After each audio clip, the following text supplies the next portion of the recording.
వరంగల్ హన్మకొండలో చినుకు పడితే చాలు చిత్తడయ్యే ప్రాంతాలు చాలా ఉన్నాయి. వరద ముంపు ప్రాంతాలు అనేకం ఉన్నాయి.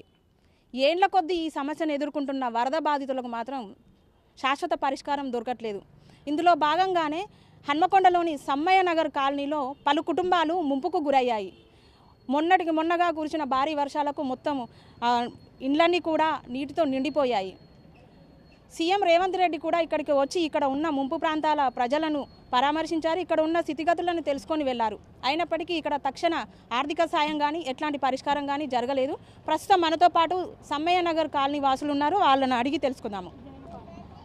చెప్పండి, అంటే మామూలుగా గత కొన్నేళ్లుగా ఇదే సమస్య ఎదుర్కొంటున్నారు కదా, ప్రభుత్వ అధికారులు కానీ రాజకీయ నాయకులు కానీ ఇక్కడికి వచ్చి చూస్తున్నప్పటికీ కూడా మీకేమైనా ఇక్కడ సాయం జరుగుతుందా?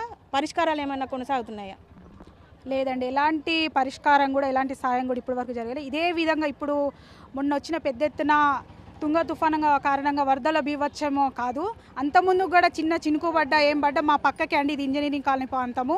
ఇక్కడ ఒక 60-70 కుటుంబాలు చుట్టుపక్కల జాబర్స్ కూడా మీ పేదలు కూడా ఇక్కడ ఇళ్ల స్థలాలు వేయించుకున్నాము. గత 15 సంవత్సరాలు దాటిపోయింది. అప్పటి నుండి కూడా ఇప్పుడు కూడా ఎలాంటి శాశ్వత పరిష్కారం మాకు లేదు.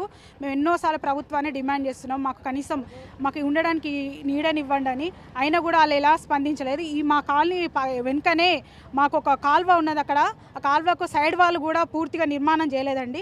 ఏ వర్షం వచ్చినా ఏదో వచ్చినా మెయిన్గా టార్గెట్ ఇంజనీరింగ్ ప్రాంతమే అవుతుంది. ఇక్కడ వాళ్ళు ప్రతి సంవత్సరం వర్షాకాలంలో ఇదే మునుగుడు, ఇళ్లకు పై రేకు స్థాయి వరకు మునిగిపోయి వాళ్ళు ప్రతిసారి అనేక ఆస్తి నష్టాలు, ప్రాణ నష్టము ఎన్నో కూడా ఎదుర్కొంటున్నాము. ఇప్పుడు గత ప్రభుత్వాన్ని కూడా అడిగాము, ఇప్పుడున్న ప్రభుత్వం కూడా వచ్చారు. మొన్న రేవంత్ రెడ్డి గారు మన ముఖ్యమంత్రి వారు వచ్చారు, మీకు పరిష్కారం చెప్తాను. కానీ ఇప్పుడు వరకు కూడా చూడండి, వరద 10 రోజులు అయినా కూడా ఎలాంటి కూడా అధికారులు వచ్చి మాకు ఆర్థికంగా కానీ సహాయం చేయడం పక్క పెడితే మాకు శాశ్వతంగా సహాయం కావాలి. ముఖ్యంగా మా ఇల్లు ఇక్కడ ఉన్న స్థలంలో మాకు పక్క ఇల్లు నిర్మించాలి. మా ఇక్కడ గత నుంచి మేము పడే కష్టాలు కూడా శాశ్వత పరిష్కారం చేస్తారని మేము కోరుకుంటున్నాము. వచ్చి చూసిపోవడం వల్ల మాకు సమస్యలు పరిష్కారం కావు. ఎంతో కూడా ఇప్పుడు పోయి ఎంఆర్ఓ ఆఫీస్, కలెక్టర్ దగ్గర కూడా పోయి మేము అడిగాము. ఇప్పుడు వరకు కూడా అధికారులు ఎలాంటి యాక్షన్ తీసుకోలేదు. ఇప్పుడు కూడా మళ్ళీ జాగృతి అని మరి మన మేడం గారు వచ్చి హామీ ఇస్తున్నారు. కవిత మేడం గారు వచ్చి మరి మీకు ఇక్కడ ఉన్న పరిష్కారం చేస్తాం శాశ్వతంగా అంటున్నారు. ఇక్కడ ఒక వాన చింకు పడితే మునిగిపోయే ప్రాంతాలను మీరు ఖచ్చితంగా శాశ్వతంగా మాకు ఇల్లులు కట్టించి మా పేదల యొక్క బ్రతుకులు మార్చాలి. ఎందుకంటే కూలీ నాలు చేస్తే డొక్కాడితే అని ఒక్క నోట్లో పోయలేని పరిస్థితి. అందరం పేదవాళ్ళం ఉన్నాం. కట్టు బట్టలతో మన వరదలు నిలబడితే కనీసం ఒక్కరు కూడా వచ్చి గవర్నమెంట్ నుంచి కూడా ఎలాంటి మెడికల్ క్యాంప్ లేదండి, కనీసం ఆహారానికి సంబంధించి లేదు, ఎలాంటి డొనేషన్ లేదు. మేము ఎట్లుంటామండి? ఇక్కడ ఉన్న కుటుంబాలు అల్లకలమ. మరి మీ ప్రభుత్వాన్ని ఎన్నుకోవడం మా దురదృష్టమా? ఈ ప్రభుత్వం మాకు ఏం చేస్తుంది? మరి ఏ కారణంగా ఉన్నారు? కనీసం అందుకే మాకు ఇక్కడ శాశ్వతంగా ఇంజనీరింగ్ కాలనీలో శాశ్వత పరిష్కారం కల్పించండి. మాకు పక్కా ఇల్లులు ఇక్కడే పక్కా ఇల్లులు నిర్మించి మాకు పరిష్కారం చేస్తే మీ అధికారము, మీరు చెప్పిన వాగ్దానాలు పూర్తి చేసుకున్నట్టయితే, లేకపోతే మేము చేసేది మేము చేస్తామని కాలనీగా డిమాండ్ చేస్తున్నామండి. ఓకే, ఇక్కడ చాలామంది బాధితులు ఉన్నారు. మీరు గత కొన్నేళ్లుగా ఇక్కడే ఉంటున్నారు కదా, అంటే ఈ వర్షం పడినప్పుడల్లా ఎట్లాంటి ప్రాబ్లమ్స్ ఎదుర్కొంటున్నారు మీరు? వరదలు బాగా వస్తున్నాయి మేడం. 30 తారీఖు మొంత తుఫాను వల్ల పైనుండి అనేక చెరువులు నీట మునిగి మత్తర్లు పడి ఈ యొక్క దిగువ ప్రాంతానికి వరదకు బాగా కొట్టుకు వచ్చింది. ఈ వరద మెయిన్ కొట్టుకు రావడానికి కారణం అక్కడ గోపాలపురం చెరువు దగ్గర ఉన్నటువంటి గేట్లు ఎత్తి లేకపోవడం మేడం. అవి గేట్లు మూసుకోవడం వల్ల గుర్రపు డెక్కలంతా దానికి వచ్చి చుట్టుకొని ఆ వరద పై భాగం నుంచి వచ్చి ఈ యొక్క కాలనీకి భారీ వరద రావడం వల్ల కాలువ పక్క ఉన్నటువంటి 7 గుడిసెలు నీళ్ళలో కొట్టుకుపోవడం జరిగింది. విలువైన సామాన్లు కూడా కొట్టుకుపోవడం జరిగింది. ఫర్నిచర్ కానీ, కూలర్లు కానీ, బెడ్లు కానీ, పిల్లలకు చదువుకునేటువంటి సర్టిఫికెట్లు కానీ మొత్తం కట్టుబట్టలతోటి వరద అకస్మాత్తుగా రావడం వల్ల రోడ్డు పైన వచ్చి నిలబడే పరిస్థితి వచ్చింది. వరద వచ్చిన తర్వాత తెల్లవారి మన గౌరవ ముఖ్యమంత్రి వర్యులు రేవంత్ రెడ్డి గారు వచ్చి ఇక్కడికి పరిశీలన చేయడం జరిగింది. ప్రతి ఒక్క గుడిసె తిరగడం జరిగింది. తిరిగిన తర్వాత అధికారులను ఆదేశించడం కూడా జరిగింది. వీరందరికీ శాశ్వత పరిష్కారం చూపెట్టాలి, ఇక్కడనే ఇందిరమ్మ ఇండ్లు శాంక్షన్ చేయాలి, వీళ్లకు ఇండ్ల పట్టాలు కూడా ఇవ్వాలని చెప్పిపోవడం జరిగింది. చెప్పిపోయిన కానించి ఇక్కడికి ఏ ఒక్క అధికారి కానీ, ఏ ఒక్క గవర్నమెంట్ రెవెన్యూ డిపార్ట్మెంట్ కానీ ఇక్కడికి వచ్చిన పాపాన పోలేదు. ఈరోజు మళ్ళీ కవిత మేడం గారు ఈ యొక్క గుడిసెలను సందర్శించడం జరిగింది. తక్షణ సాయం కింద వరదలో కొట్టుకుపోయినటువంటి మొగసాని రజిత కుటుంబానికి వాళ్ళ కొడుకు కొరకు పెళ్లి కొరకు దాచుకున్న డబ్బులు అందులో నీళ్ళల్లో కొట్టుకొని పోతే వాళ్ళ కొంచెం సాయం కూడా చేయడం జరిగింది, తక్షణ సాయం. మేడం గారు కూడా ఈరోజు సందర్శించడం మాకు చాలా సంతోషకరం. ఏది ఏమైనా కానీ మాకు శాశ్వత పరిష్కారం చూపెట్టాలి, శాశ్వత ఇండ్లు నిర్మించాలి. పక్కపంటి ఉన్నటువంటి కాలువ ఎప్పుడు వరదలు వచ్చినా కానీ ఈ గుడిసెలు మునిగిపోవడం జరుగుతుంది. పక్కా వాళ్ళు నిర్మించాలి. ఆ వాళ్ళకు శాంక్షన్ అయిన డబ్బులు కూడా పై ప్రాంతానికి కట్టిస్తున్నారు, కానీ ఈ యొక్క లోతట్టు ఉన్నటువంటి ప్రాంతానికి కట్టియలేకపోతున్నారు. తక్షణ సాయం మంజూరు చేయాలి, సైడ్ వాళ్ళు నిర్మించాలి, మా కాలనీకి శాశ్వత పరిష్కారం చూపెట్టాలని మేము డిమాండ్ చేస్తున్నాం. అమ్మా, ప్రతిసారి ఇట్లనే జరుగుతుంది కదా, మీరు ఎట్లా ఉంటున్నారు? చిన్నపిల్లలు ఉంటారు, పెద్దవాళ్ళు ఉంటారు, ఆడపిల్లలు ఉంటారు, చదువుకునే వాళ్ళు. ఇట్లాంటి ఇళ్లలో ఎట్లా ఉంటున్నారు? అసలు మీరు ఓట్లేస్తున్నారు కదా, వాళ్ళని గట్టిగా అడగట్లేదా ఎవరిని? ఎన్నిసార్లు అడగాల మేడం? అడిగినా వాళ్ళు ఏం చేసేటట్లు లేరు. ఇట్లా వరదలు వచ్చినప్పుడల్లా ఇట్నే రోడ్డు ఎక్కి నిలబడతాం, కానీ చేస్తానంటారు కానీ ఎవరు సాయం చేయరు. గోడలు కూలిపోతేనే గిట్టనే ఆగమవుతానో మళ్ళీ ఇదే ప్రకారంగా ఇళ్ళల్లో పనికి పోతున్నాం, చేసుకొని బియ్యం కొనుక్కొచ్చుకొని తింటున్నాం, కానీ మాకెవరు పావులు ఇవ్వలేదు. గోడలు కూలిపోతూనే ఉన్నాయి, ఇండ్లు కూలిపోతూనే ఉన్నాయి, కానీ ఎవరు చేసే సాయం ఏమి లేదు. అందరు చేస్తానంటారు కానీ ఎవరు చేయలేదు, చేస్తలేరు. ఇదే ఓకే, మీరు చెప్పండి. అంటే గత బీఆర్ఎస్ ప్రభుత్వంలో ఇక్కడ కొంత డ్రైనేజీకి సంబంధించిన వ్యవస్థ నిర్మించాలని అంటున్నారు కదా, అది ఇప్పుడు ఏమన్నా ఉపయోగపడుతుందా? దానివల్ల ఏమన్నా మంచి జరిగిందా, లేదంటే పూర్తి నష్టం జరిగిందా?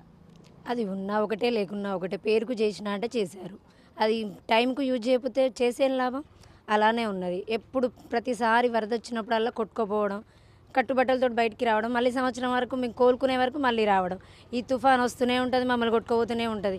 జనాలు షో లెక్క చూడడము, షో లెక్క రావడము, చూడడమే తప్ప సహాయం చేసేది లేదు. దీనికి పర్మనెంట్గా చేస్తాము అని హామీ ఇచ్చాడు, మరి వచ్చి 2 రోజులల్లా సీఎమే వచ్చారు కదా, మాకు పెద్ద ధైర్యం ఉన్నది, చేస్తాడు. ఇంతవరకు ఎవరు సీఎం రాలే కదా, ఇప్పుడు వచ్చిందంటే తక్షణమే అవుతుంది పనులు. ఖచ్చితంగా మనకు నిర్మాణం వచ్చేసింది, ఇంకా శాశ్వత నిర్మాణం వచ్చేసింది, ఇంకా ఉండొచ్చు అని అనుకున్నా. కానీ తను కూడా నిప్పుల మీద నీళ్ళు చల్లినట్టే వచ్చి మాటిచ్చి చూశాను, విజిట్ చేశాను, వరంగల్కి వెళ్ళి సమయనార్లో చూశాను, ఇంజనీర్ కాలనీ చూశాను, ఓకే చేస్తానని అధికారులకు చెప్పారు, వెళ్ళిపోయారు, ఏం చేయలేదు. ఓకే, ఓట్లు ఎందుకు వేస్తారు మరి మీరు? ఇంతవరకు 10 ఏళ్ళ నుంచి ఒకరే పరిపాలించారు.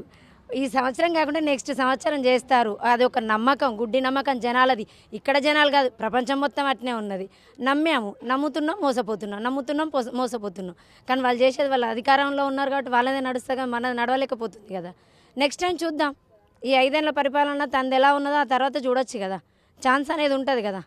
అలానే ఆలోచిస్తున్నా. దీనికి ఫస్ట్ అయితే ఇప్పుడు కవితకు వచ్చింది కదా, కవితకు వచ్చి ఒక పరిష్కారం అయితే కలెక్టర్ దగ్గర పెడతాను అది అని అన్నారు. దాన్ని చూసి ఏమవుతుందో చూద్దాం అన్నట్టుగా ఆశతోటి ఎదురు చూస్తున్నాం. ఓకే, అంటే ఇక్కడ గత కొన్నేళ్ళుగా ఇదే సమస్య కొనసాగుతుంది కదా సార్. ఇప్పుడు బీఆర్ఎస్ ప్రభుత్వం కావచ్చు, దానికంటే ముందు కాంగ్రెస్ కావచ్చు, ఇప్పుడున్న కాంగ్రెస్ కావచ్చు, సీఎం స్థాయిలో కానీ ఇక్కడ స్థానిక ఎమ్మెల్యేల స్థాయిలో కానీ ఇక్కడ వాళ్ళందరూ వచ్చి పర్యవేక్షించినప్పటికీ ఇక్కడ లోపాలను గుర్తించట్లేదా, లేదంటే లైట్గా తీసుకుంటున్నారా? ఇక్కడ బిలో పావర్టీ ప్రజలు ఉంటున్నారు కదా, వీళ్ళతో మాకేం పని అనుకుంటున్నారా? గత 11 సంవత్సరాలుగా ఈ కాలనీ ప్రజలు, 30 సంవత్సరాలుగా సమ్మయ్య నగరు, 11 సంవత్సరాలుగా ఈ ఇంజనీర్ కాలనీ, 15 సంవత్సరాలుగా పేదలు నివసిస్తున్నటువంటి ఈ ప్రాంతంలో వర్షాలు వచ్చి వరదలు వచ్చిన రాత్రులు కాలరాత్రులుగా గడుపుతున్నటువంటి పరిస్థితి ఉంది ఇక్కడ. రెండవది, గతంలో కేటీఆర్ పర్యటన చేసి డక్ట్ డ్రైనేజీ నిర్మాణానికి 130 కోట్ల దాకా ఖర్చు పెట్టారు. దానివల్ల కొంత మేరకు సమస్య పరిష్కారం అయింది, అసలే కాలేదని కాదు, కానీ దాన్ని అశాస్త్రీయంగా పైనుంచి వచ్చేటువంటి నీళ్ళన్నీ అందులోకి పోయేటట్టుగా చేయలేదు. అందువల్ల ఈరోజు మొన్న గేట్లు ఎత్తకపోవడం వల్లనే మొత్తం రోడ్ల మీదకి ఇళ్ళకి నీళ్ళు రావడం అనేది జరిగింది. అంటే అధికారుల యొక్క నిర్లక్ష్యం కూడా చాలా కొట్టొచ్చినట్టు కనపడతా ఉంది. అదేవిధంగా సీఎం రేవంత్ రెడ్డి గారు ఇప్పటివరకు చరిత్రలో ఎవరు రాలే. సీఎం రేవంత్ రెడ్డి ఈ సమ్మయ్య నగరు ఇంజనీర్ కాలనీ సందర్శించడం అనేది చాలా సంతోషదగ్గది. అయితే ఎమ్మటే ఇక్కడ వెంటనే ఈడ ఇందిరా మిల్లు అపార్ట్మెంట్లు కట్టమని మేము కోరటలే, శాశ్వత పరిష్కారం అది. కానీ తక్షణ సాయం చేయాలి కదా. ఇల్లు మొత్తం కూడా 3-4 రోజుల పాటు 5-6 రోజుల పాటు తిండి లేక అనేక ఇబ్బందులు పడుతున్నటువంటి కుటుంబాలు, సర్వం కోల్పోయినటువంటి వాళ్ళకి ఆర్థిక సాయం అనేటువంటిది తప్పనిసరి చేయాలి. అది వెంటనే చేయొచ్చు, కానీ అది చేయలే. మేము అపార్ట్మెంట్లు ఎమ్మటే కట్టమని మేము అంటలే. శాశ్వత పరిష్కారంలో అది భాగం, అది 3 నెలల్లో స్టార్ట్ చేస్తారా, అది ప్రాసెస్లో అది చేయాలి. కానీ తక్షణ సహాయం ఇక్కడ ఇంతవరకు ₹1 కూడా సాయం చేయలేదు. మేము ఇక్కడ ఉన్నటువంటి గుడిసెవాసులు, ఇక్కడ ఉన్నటువంటి అందరూ కూడా వాళ్ళు ఆల్టర్నేటివ్గా కొంతమంది సాకారం చేసేటువంటి సంస్థల నుండి కూడా ఇలా అందుకుంటున్నటువంటి పరిస్థితి ఉన్నది తప్ప ప్రభుత్వ పరంగా మాత్రం లేదు. గతంలో ఒకసారి చెద్దర్లు ఇవన్నీ పంచారు, కానీ ప్రతి సంవత్సరం ఈ యొక్క సమస్య అనేటువంటిది శాశ్వతంగా ఉంటుంది. రెండవది, నగరం లోపల అసలు చిరుకుపడ్డటువంటి పైనుంచి వచ్చే అనేక సోమిడి, ధర్మసాగర్ నుంచి ఇటు టీబీ హాస్పిటల్, భీమారం, ఈ వడ్డపల్లి చెరువు, ఇవన్నిటికి సంబంధించినటువంటి వరద మొత్తం సమ్మయ్య నగర్ ఇంజనీరింగ్ కాలనీ మీదకి వెళ్ళిపోవాలి. అలాంటప్పుడు ఈ కాలువలు ఎట్లా ఉండాలి? సేఫ్టీ వాల్స్ లేవు, సేఫ్టీ వాల్ లేదు. ఈ మొత్తం వేరే వేరే ప్రాంతాల నుంచి కూడా కొన్ని డైవర్షన్ కూడా చేయాలి వాటర్, కానీ అట్లా ఏం చేయకుండా అశాస్త్రీయంగా ఇక్కడ ఈ నగరంలో చినుకు పడితే బయటికి వెళ్ళిపోవాలి వాస్తవంగా, కానీ నగరం మొత్తం ముంచుతున్నటువంటి పరిస్థితి ఉంది. అందుకోసం మేము డిమాండ్ చేసేది ఏంటంటే శాశ్వత పరిష్కారం. వరదలు వచ్చినప్పుడే దూపైనప్పుడే బావి దూకున్నట్టు కాకుండా వరదలు వచ్చినా రాకున్నా ఈ నగరంలో ఇది ఒక పెద్ద నగరం, హైదరాబాద్ తర్వాత అతి పెద్ద నగరం, మన రెండవ రాజధాని అని చెప్తారు. కానీ ఈ నగరంలో ఏ సమస్యకైనా ఒక శాశ్వత పరిష్కారం అనేటువంటిది, అందులో ముఖ్యంగా వరద పరిష్కారానికి శాశ్వత పరిష్కారం చేయాలి. ఈ సిటీలో పడ్డ నీళ్లు మొత్తం కూడా బయటికి వెళ్ళిపోయేటట్టుగా drainage system, under drainage system అనేటువంటిది ఒక పరిష్కారంగా ఉంటుంది. అట్లా శాశ్వతంగా పరిష్కారం చేయాలని ఈ ఇంజనీరింగ్ కాలనీ ప్రజలకి ఇక్కడే డబుల్ బెడ్రూమ్ ఇల్లు అందరికి కలిపి అవసరమైతే కింద మీద అయినా పర్వాలేదు, కానీ ఇక్కడే నిర్మించాలి, ఇక్కడే వాళ్ళకి స్థలం సరిపోదు అనేటువంటి ప్రశ్న వస్తుంది. కానీ అందరికీ డబుల్ బెడ్రూమ్లు నిర్మించి అట్లా అందరికీ ఇక్కడే అవకాశం ఇస్తే, ఇక్కడ ఉన్నది కూడా 70 మంది ఇక్కడ ఉన్నటువంటి వాళ్ళకి సరిపోతాయి. అందుకోసం అది మేము కోరుతున్నటువంటిది. ఇక్కడ ప్రజలకి ఆ సహకారం చేస్తే వాళ్ళు వాళ్ళ యొక్క రాజకీయ ఎంతమంది నాయకులు వచ్చినా మాకేం అభ్యంతరం లేదు. ఎవరైనా పొలిటికల్ పార్టీలు పెట్టుకున్న ప్రతి ఒక్కరు రాజ్యాంగం ప్రకారం ఎక్కడికైనా పోవచ్చు, ఎక్కడికైనా చూడవచ్చు, ఏదైనా చేయొచ్చు. కానీ వాళ్ళు ఏం చేస్తారనేది తప్ప ప్రజలకి వేరే కాదు. ఎవరిని రావద్దని మేమేం అంటలేదు. సార్, ఒకటి మొన్న సీఎం గారు ఇక్కడికి వచ్చినప్పుడు తన చుట్టూ ఇక్కడ స్థానిక ఎమ్మెల్యేలు, ప్రజాప్రతినిధులు అందరూ వచ్చారు కదా, మరి కనీసం ఇక్కడ స్థానిక ఎమ్మెల్యే కానీ ఇక్కడ పూర్తి స్థాయిలో నష్టపోయిన బాధిత కుటుంబాలకు ఆర్థిక సాయం అనేది చేశారా? వారుగా ఏం చేయలే. అదే నేను అన్నా, ఇంతకుముందే అన్నా, నేను చేయలే. ఎమ్మెల్యే కానీ కార్పొరేటర్లు కానీ ఎవరు కూడా వాళ్ళ పెద్ద నాయకుడు సీఎంఏ వచ్చేండి ఆయన ఏం చేస్తాడనేది వాళ్ళు కూడా చూశారు తప్ప వాళ్ళుగా ఏమి ఇక్కడైతే ఏం చేయలే. స్వచ్ఛంద సంస్థలు వచ్చి ఇంకా భోజనాలు మున్సిపల్ పరంగా కొన్ని ఒక 3-4 రోజులు 3 రోజులు భోజనాలు వండి పంపారు. అవన్నీ ఆ రైస్ అంతా అసలే నీళ్ళల్లో ఉండి తిండి లేక తత్తనం కూడా ఏ బియ్యం అనేది ఎవడేం పరిష్కారం చూడలే, అది ఏ అన్నం పెట్టిననేది. ఆకలి మంట చల్లార్పుకోవడం కోసం వాళ్ళు పంపిన ప్రతిదీ ఇక్కడ తిన్నారు. కానీ అది శాశ్వతంగా పరిష్కారం కాదు. ఎమ్మెల్యేలు కాదు, పాలకులు మారుతున్నారు, ప్రభుత్వాలు మారుతున్నాయి, కానీ ప్రజల యొక్క బాధలు మాత్రం మారటం లేదు. ఒకటి సార్, ఇక్కడ అంటే మీ అందరి ఆవేదన చూస్తుంటే ప్రజాప్రతినిధులను, పాలకులను నమ్మే సిచ్యువేషన్లో లేరు. స్వచ్ఛంద సంస్థలు మాత్రమే మాకు అంతో కొంత సాయం చేశాయి, కడుపు నింపాయని చెప్తున్నారు. ఈరోజు పర్యటన చేసిన మీ స్థితిగతులను తెలుసుకున్న తెలంగాణ జాగృతి అధ్యక్షురాలు కల్వకుంట్ల కవిత గారు స్వచ్ఛంద సంస్థ పేరుతో ఇక్కడికి వచ్చారు, పొలిటికల్గా కాదు. మరి తను అటు ప్రతిపక్షానికి కానీ ఇటు అధికార ప్రభుత్వాన్ని దృష్టికి తీసుకెళ్లి శాశ్వత పరిష్కారం కోసం ఆమె కొట్లాట చేస్తుందంటున్నారా? మేము ఆశపడటంలో తప్పులేదు, మేము కూడా ఆశిస్తున్నాం, చేయాలి. ప్రభుత్వం మీద ఎంతమంది ఎక్కువ ఒత్తిడి చేస్తే అంత మంచిది. కవితక్క కూడా వచ్చింది, చూడటం తప్పు కాదు. వాళ్ళ యొక్క పని రోజువారీగా జనరల్గానే ఇట్లా రాజకీయ నాయకుల యొక్క పర్యటనలు ఇట్లాంటివి ఉంటాయి. అందులో ఇంజనీరింగ్ కాలనీ లాంటి, సమ్మయ్య నగర్ లాంటి ప్రాంతానికి రావటం అని అంటే చాలా ఈ రాష్ట్ర చరిత్ర లోపలనే ఈ చరిత్ర ఉంది దీనికి, ఈ కాలనీలకు. కాబట్టి అట్లాంటి ప్రాంతానికి రావటం అనేది మాకు సంతోషం.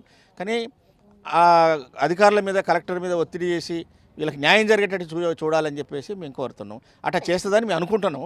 జరగకపోతే అది ఏందనేది మేము ఆలోచించుకోవాల్సి ఉంటుంది, అంతే తప్ప వేరే. ఇది అంటే గత 20 ఏళ్లుగా ఈ సమస్యలు ఎదుర్కొంటున్న కాలనీవాసులు చాలా వాళ్ళ ఆవేదనను తెలియజేశారు. పాలకులు మారుతున్నారు, ప్రభుత్వాలు మారుతున్నాయి, కానీ తమ పరిస్థితులు మాత్రం ఇలాగే ఉంటున్నాయని చెప్తున్నారు. బీఆర్ఎస్ 10 ఏళ్ళు అధికారంలో ఉన్నప్పుడు కొంతమేర డ్రైనేజీకి సంబంధించిన సిస్టమ్ని ఏర్పాటు చేశారు, కానీ దానికి శాశ్వత పరిష్కారం కాలేదని చెప్తున్నారు.